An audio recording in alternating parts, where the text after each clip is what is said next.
I'm 85 years old, and I finally understand why my children stopped coming round. It took me a long time to admit that. Longer than it should have. Longer than I had time for. At this age, there isn't much future left to bargain with. So you start looking backward, whether you want to or not. I'm not telling this to clear my name. That doesn't matter anymore. I'm telling it because the truth doesn't feel as heavy once it's spoken. My days are quiet now, not peaceful, quiet. There's a difference. Peace feels earned. This feels empty. I wake up early because sleep doesn't hold me the way it used to. I sit in the same chair most mornings. I know how the light moves across the room without looking. I know which hours no one will call. For a long time, I told myself my children were busy, that life pulled them away, but distance was just the way things go. I'm 85 years old, and I finally understand why my children stopped coming round. It took me a long time to admit that. Longer than it should have. Longer than I had time for. At this age, there isn't much future left to bargain with. So you start looking backward, whether you want to or not. I'm not telling this to clear my name. That doesn't matter anymore. I'm telling it because the truth doesn't feel as heavy once it's spoken. My days are quiet now, not peaceful, quiet. There's a difference. Peace feels earned. This feels empty. I wake up early because sleep doesn't hold me the way it used to. I sit in the same chair most mornings. I know how the light moves across the room without looking. I know which hours no one will call. For a long time, I told myself my children were busy, that life pulled them away, but distance was just the way things go. I said it often enough that I almost believed it. Almost the truth settled in slowly, the way dust does. You don't notice it at first. Then one day you realize it's everywhere. I had children young. Back then, I thought I was doing things right. I worked hard. I kept food on the table. I showed up in the ways I knew how. I wasn't cruel. I wasn't violent. I wasn't absent in the way people like to point to. I was there, just not present.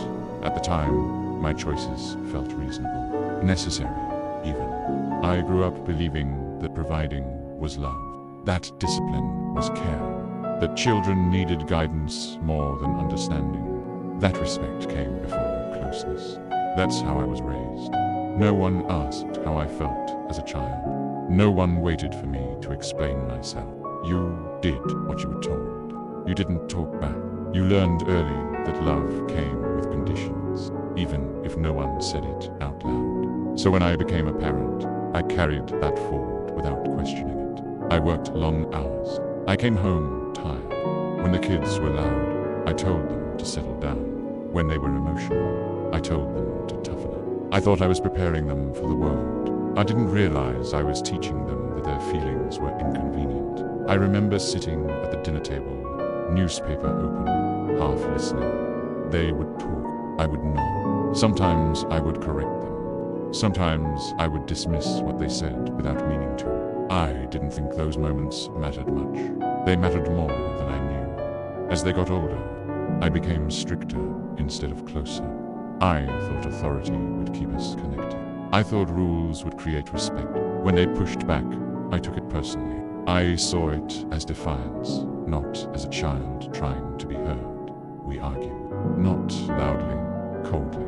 I was good at being calm. I was good at being right. I didn't yell much, but I didn't bend either. I thought compromise meant losing control. Looking back, I can see how often I chose being right over being kind. How often I shut conversations down instead of opening them up. At the time, it felt like maintaining order. Now, it feels like building walls. The distance didn't happen all at once. It came in pieces. A missed school event here. A conversation cut short there. An apology I didn't give because I thought I'd done nothing wrong. Each moment small enough to ignore on its own. I told myself there would be time to fix things later. Later is a dangerous word. When they became adults, I expected things to improve. I thought once the pressure of parenting was gone, we'd finally be able to enjoy each other. I didn't realize that by then they had already learned who I was to them. They visited less. Calls became shorter. They shared less about their lives. I noticed, but I didn't ask why. Asking would have required listening, and listening would have required admitting I might have played a part. So I stayed quiet. I waited for them to come back on their own. They didn't. Their mother used to say they felt judged around me. I brushed it off. I said I was just honest, that the world doesn't coddle you, that they needed thicker skin. She tried to soften things. I thought she was undermining me. She understood before I did. When she died, the house changed. Not just because she was gone, but because she had been the bridge, the buffer, the one who made things feel warmer than they were. Without her, there was nothing left to smooth the edges.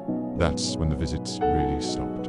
I remember the first holiday alone. I set the table out of habit. Plates I didn't need, chairs no one would sit in. I told myself they had plans. I told myself it didn't bother me. It bothered me more than I can explain. As the years went on, I replayed things in my head. Conversations, moments, things they said that I dismissed. Feelings they tried to express that I shut down. I started to see patterns I hadn't seen before. I wasn't unsafe, but I wasn't safe either. Being around me meant walking carefully, watching what you said, preparing for correction, for advice you didn't ask for a reminder of how things should be done. I thought I was helping. I thought I was guiding. They felt small. That realization didn't come all at once. It came after a health scare, by a hospital room, machines making quiet noises, a doctor speaking in careful terms. I thought surely that would bring them back. It didn't. They checked in, briefly, politely, like you do with someone you no longer feel close to, but still feel responsible for. I saw it then. The distance wasn't anger. It was something else. It was resignation. They had already grieved the relationship they wished we'd had. There are things you can't undo once people have given up hope. You can't suddenly become safe after decades of being hard to approach. You can't ask for closeness when you spent years rejecting it. I wanted to apologize, truly, but I didn't know how to do it without making excuses, without explaining myself, without trying to be understood instead of understanding. So I stayed quiet again. That's one of the things I regret most. Not the arguments, not the strictness, the silent waiting. The belief that time would soften things on its own. Time doesn't soften what isn't addressed. It just settles it into place. I know now that my children didn't stop coming round because they didn't care. They stopped because it hurt less to stay away than to keep hoping for something that never came. That's a hard thing to live with at 85. There are things I'll never hear. Stories about their lives that won't be shared with me. Thoughts they'll never trust me with. I'll never be the person they call when they're struggling.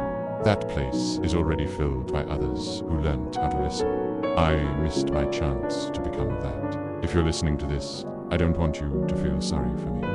I had a long life. I made choices that made sense to me at the time. I wasn't evil. I was limited. I wish I had understood earlier that children don't need perfection. They need room. Room to speak. Room to be wrong. Room to feel without being corrected. I wish I had known that authority without warmth creates distance, not respect. That being right all the time costs you closeness. That love isn't proven through control. I thought providing was enough. It, WASN. Single quotes. Now, my world is smaller, quieter. I spend a lot of time with my memories.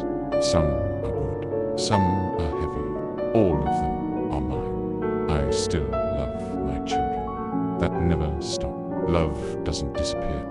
It just doesn't always heal what was broken. If this means something to you, if any part of it sounds familiar, I hope you hear it not as a warning, but as a truth shared late. Not everything that feels normal is harmless.